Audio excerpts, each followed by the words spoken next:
V Bratislave sa skončil medzinárodný architektonický workshop o možnostiach premien Hurbanových kasární. Stretnutie organizovali Slovenská technická univerzita, organizácie BEST a Archzone s Miroslavom Pavleom. My sme v minulosti uvažovali robiť workshopy ako taká skupina, ktorá vznikla na jednom mieste, sme sa stretli v jednej katedre. Téma prišla do Bratislavy ako guľový blesk, je to novinka. Veľa tém sa už v Bratislave riešilo, ale toto ešte asi nikto neponúkal. Z 8 tímov najviac pobavil i prekvapil kvartet v zložení Macedónsko, Poľsko, Slovensko a bonbonikom boli nápady Ukrajincu Sašu. Ako hovorí študentka architektúry Michaela Bašová. Saša došiel s nejakou myšlienkou, každé ráno vždy došiel s inou a vzniklo z toho podľa mňa niečo zaujímavé. Prácu Sašu si pochvaľovala aj lektorka Katarína Jegrová. Vytvoril príbeh, ten príbeh je silný, nechal voľné pole v pôsobnosti fantázií každého počúvajúceho. Predstavte si budovu v tvare a s výškou Bratislavského hradu, len bez vežičiek, a nádvorie vo vnútri kasární je veľké ako hlavné námestie. Tu by bolo tak meter a pol vody, kde by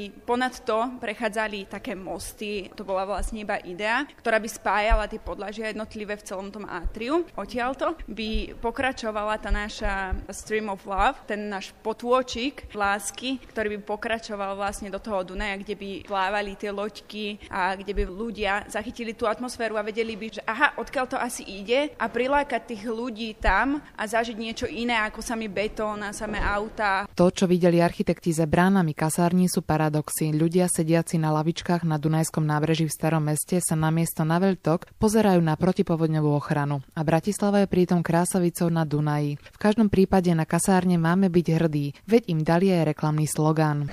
Bratislava Barracks. That's like a brand. Bratislava Barracks. Hurbanové kasárne by svoju nearmádnu identitu mali nájsť do 10 rokov, povedal garant workshopu architekt Petr